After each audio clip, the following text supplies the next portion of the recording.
Let's jump over to Elizabeth Warren, because she's an interesting lady. Now, she loves murdering babies. That's the main thing about her. She really pause loves it. murdering I'm sorry now. Wait a second. Is this guy getting all biblical? Is he now anti-abortion? Is that his big thing? She loves murdering babies? Sam Seder and Emma Vigeland of the Majority Report went after one of their favorite punching bags, Dave Rubin, because he's an idiot and he's incredibly disingenuous.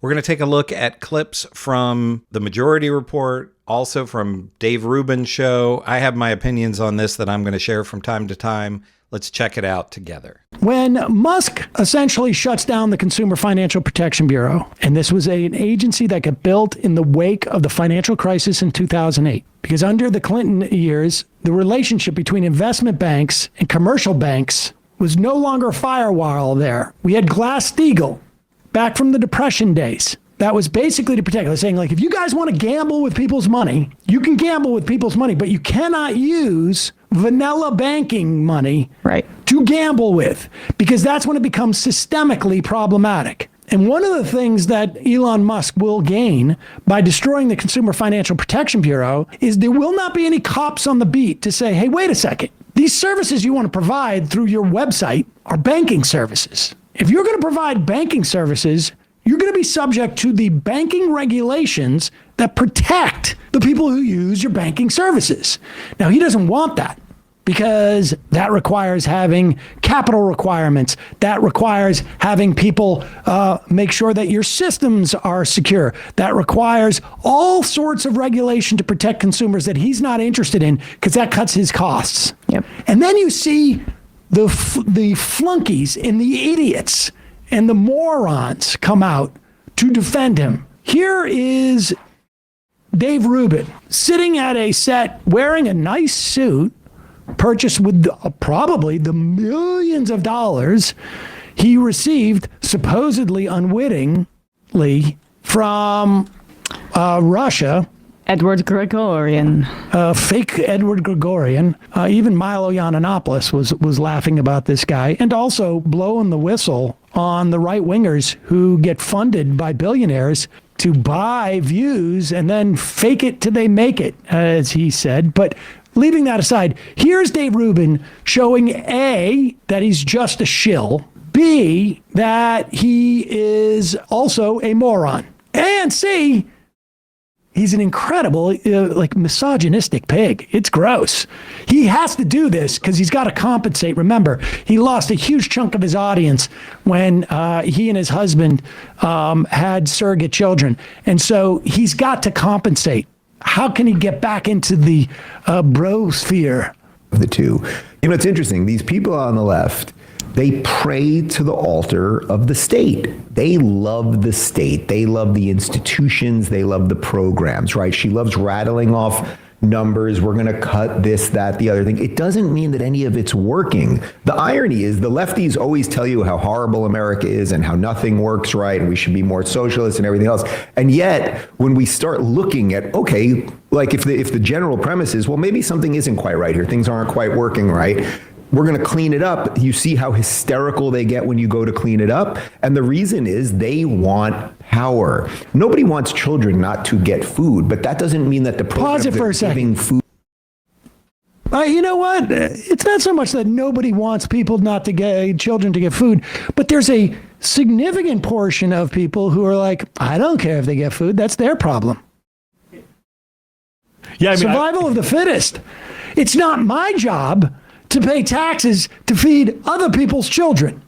In fact, we just saw them cut a ton of U.S. aid. Literally, there's $500 million worth of food that is going to essentially rot on docks because of what they've cut.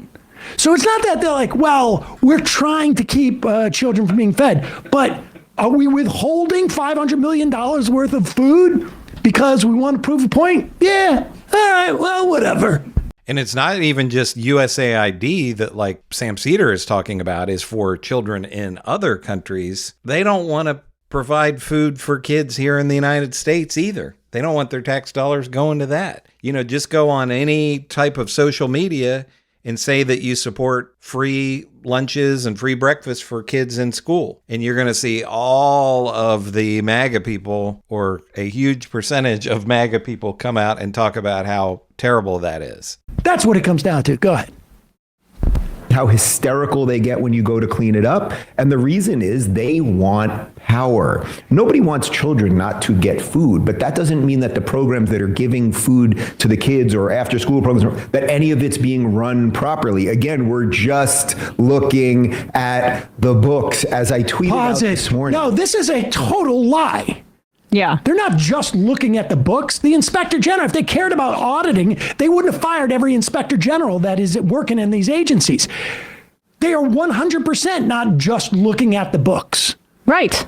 Right. It's just like a lie. It's just a total lie. There are dozens of examples that you could come up with of the practical impacts that this has had, but they need this to just be online, liberal hysteria. Because if people start actually understanding what this means, it's an existential threat to this anti-government slop that he's feeding these just like baby birds in the audience. Dave Rubin's audience must be just absolutely the dumbest human beings alive. Go ahead. Food to the kids or after school programs, that any of it's being run properly. Again, we're just looking at the books. As I tweeted out this morning, if you were running a business, I run a couple businesses, right? If I'm running my businesses in the production company that runs Rubin Report, if I called my accountant this afternoon and I was like, can I see the books? I just want to see, I have X amount of employees, how much we're paying them, and we're doing this on overhead and equipment and travel. Can I just see the books? Because I want to see how much money we're making, and are there any places to tighten this up and spend a little bit better and blah, blah, blah. And my accountant was like, no, you can't see the books. Or the accountant was like, maybe next week. Or the accountant wasn't picking up the phone. All right, this story is stupid. Go forward. Where's the part where he starts talking about the consumer finance? I want to stop on this for a second with what David Rubin is saying about seeing the books. First of all, he's talking about, how much money we're making in his business. The government isn't a business. All of these assholes want to run the government like a business, and it is not a business. When you're doing things like feeding children, that's not a business. And when you're trying to feed children in school who are going hungry, who they are missing meals because their family doesn't have the money to provide for them, that's not a business. But these scumbags like Dave Rubin want to run everything like a business. And he's talking about how, nobody wants to cut these things. We're just looking at the books. Elon Musk is posting on X gleefully about the different programs and different departments that they're going to kill. He had a little tombstone emoji for the Consumer Financial Protection Board. He wants to cut that. They are cutting people's jobs. We're now at more than 200,000 people, federal workers, whose jobs have been cut. Financial Protection Bureau. Because Trump is shutting down the Consumer Financial Protection Bureau. This is a bureau that she helped create back in 2011 to make sure that, people weren't being screwed over by banks. Again, the intentions, what is it with Democrats? The intentions are always good. Did the agency do anything? Is it functional? Is it a giant slush fund? Well, we're trying to figure that out. But she's very upset. Pause it. Wait. What do you mean we're trying to figure this out? Like they've been operating in like a different kind. Like they've been operating 60 miles down below the surface of the earth, and we're having to dig this out. The Republicans have controlled the House for 2 years. They've had hearing after hearing. We know exactly what the Consumer Financial Protection Bureau has done. Yes. We know exactly what it's done. It has saved U.S. consumers $21 billion. That's the amount of compensation, principal reduction, canceled debts, other consumer relief from Consumer Financial Protection Bureau enforcement. They had just propagated a rule about banks cannot shift around payments out of your bank account to increase your overdraft fees. Yeah. They can't manipulate with the order of when you have pulled money out of your bank to increase the amount of fees. They said your medical debt cannot be on your credit report to prevent you from getting a loan or from getting an apartment because you got hit by a bus one time. They have imposed civil money penalties on companies that violate the law. they have saved $6.1 billion worth of savings annually for consumers on overdraft stuff and insufficient fund fee policies. It costs $800 million a year to fund this agency, and it has so far returned $21 billion to consumers directly. And if you want to use the business thing that he's trying to allude to here, I mean, gosh, it would be great if the government got a bunch of money out of nowhere from an Edward Gregorian, but all of this is transparent because it's for the public good. It's the government. It's not a private company. It's not the Twitter files. This is an X. We know where these things go. And we know that the CFPB, $800 million a year, $21 billion returned to everyday people. And you know what you would call that if you were talking about it as a business anyway? Good return on investment. And that doesn't even count the sort of indirect implications of people knowing, oh, there's a cop on the beat. We're not gonna go and break into this car, as it were. Continue. And wait with it. Remember, Dave Rubin's all about ideas. Listen if you hear one sort of like fact, other than the fact that Elizabeth Warren is a shrill woman. Yeah, I just want which he describes. I want to back a tiny bit just to see how he describes Elizabeth Warren here. Yeah. Let's jump over to Elizabeth Warren, because she's an interesting lady. Now, she loves murdering babies. That's the main thing about her. She really pause loves it. murdering I'm sorry now. Wait a second. Is this guy getting all biblical? Is he now anti-abortion? Is that his big thing? She loves murdering babies? Excuse me, how many of those IVF, in those, like when you guys had a surrogate mother, how many of those IVF conceptions were thrown out? Because it wasn't just two. I want to know, people, Dave Rubin's audience should be asking about this. If Dave Rubin is very concerned about abortion as an issue, and his audience knows that that life starts at conception, they should start digging into how many babies Dave Rubin has directly killed. They should look into that. I mean, what's good for the goose, right? Go ahead. babies. She also loves socialism. While she's worth about 60 mil herself, and I've seen her several times here in DC, and she wears these very, very expensive outfits and everything else. She is very concerned because Trump is shutting down the Consumer Financial Protection Bureau. This is a bureau that she helped create back in 2011 to make sure that, you know, people weren't being screwed over by banks. Again, the intentions, what is it with Democrats? The intentions are always good. So she's a person, Elizabeth Warren, according to Dave Rubin, is a person with good intentions, but she loves murdering babies. Does that make any sense? He is a moron. Did the agency do anything? Is it functional? Is it a giant slush fund? Well, we're trying to figure that out. But she's very upset, and she thinks that Trump's doing it because Elon wants your money on the Twitter machine. Elon Musk owns X, which has been losing money like crazy. So Elon has a plan for a new payment platform called X Money. Elon wants X Money to touch every part of your financial life. But Elon has got a problem. The financial cops. The CFPB is there to make sure that Elon's new project can't scam you or steal your sensitive personal data. So Elon's solution, get rid of the cops, kill the CFPB.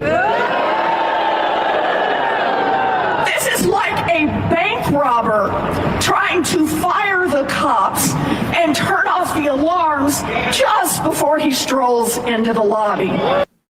No. Pause it for a second. Yeah, pause it for a second. Not a single thing that she said was incorrect, and he will not refute a single one of those things. Yes, Elon Musk has lost a tremendous amount of money, or his investors' money in X, however you want to decide that. Was it worth it to him? Well, it got a president elected and his net worth is increased. Does he want to turn X into a banking style payment platform? 100%. Is he attacking and dismantling the agency that would regulate said platform 100%. Now watch, Well, Dave's this is going to give us a really good explanation. But this is how you know he's that dumb, is that he played those comments in full. Yes, exactly. He didn't even know. He's too stupid to realize he's got to take these out of context or people are going to figure out. I mean, he's banking, no pun intended, on the complete idiocy of his audience. Okay, here we go. First What a off, bitch. no one is forcing anyone to be on X or Twitter. Now, is it possible? Pause That's it. not what she said. Pause it. No one's forcing anybody to go into any bank, but do you want that bank to have no regulation? Oh, I'm going into the bank that has no regulations. And do you think that people know? Do you think that people know, your average person knows to what extent what is regulated and what is not? No, there's a broad assumption. You just assume, hey, when I buy this, this drink at, the Piggly Wiggly, I'm assuming that it's not going to give me botulism because there's somebody who's making sure that you're not supposed to package And botulism, we might all start getting that pretty soon if they fire all the people inspecting our food, which is probably coming next. I mean, they fired people that had to do with security of nuclear weapons, and then they figured out, oh, this was a bad idea and tried to hire them all back. So Sam Seder might have uncovered the next thing that's ready to go. Botulism. So now his argument is, well, if you don't have to be on X. It's just you, caveat emptor. Give me a break. What a lame thing to say. Go back a little bit so we can hear the entirety of his lameness. Okay, here we go. First off, no one is forcing anyone to be on X or Twitter. Now, is it possible that Elon's working on a payment system within X? It certainly is possible. He is. At it before, but no one's forcing you to be on it. You can still have your Bitcoin. No one said that. I don't know, US dollars. You can still do commerce freely. But if what you're really saying here, lady, is that Elon Musk bought Twitter, something that was losing money, got into the fight with free speech, lost all his old friends, had to move his businesses out of California because of Gavin Newsom once he was supporting Donald Trump, did all of that so that somehow he could skirt your financial regulations and get everyone to buy things. Like, it's just so... Elon Musk paid $250 million, spent $250 million to help get Donald Trump elected. And he's made how many billions? I don't have the numbers right in front of me, but just since the election, he's made how many billions of dollars? And then we had this story come out last week about a $400 million contract for electric armored vehicles. He is working on getting funding reduced for NASA, which would help him with SpaceX. So, I don't know the answer here in terms of what Emma Vigeland and Sam Seder are saying here. Is he just stupid or is he willfully ignorant? That's what he's paid at one time by the Russians to do, Dave Rubin. But either way, anybody with two brain cells can look at what's going on with Elon Musk and Doge and see massive conflicts of interest there. And getting rid of the CFPB, it just makes sense that would benefit Elon Musk if he's going to, I think he has a deal with Visa to do this payment processing on X. So Dave Rubin is incredibly disingenuous. And what Sam Seder and Emma Vigeland are saying here, I believe is absolutely correct. But let me know in the comments what you think of all of this. Do you agree with Sam Seder, Emma Vigeland, and me about Dave Rubin, that he's just a shill? He's just being disingenuous to run cover for Elon Musk and Donald Trump. Let me know what you think in the comments. Make sure to give me a like and subscribe. This is Chris on Culture, and I will see you in the next video.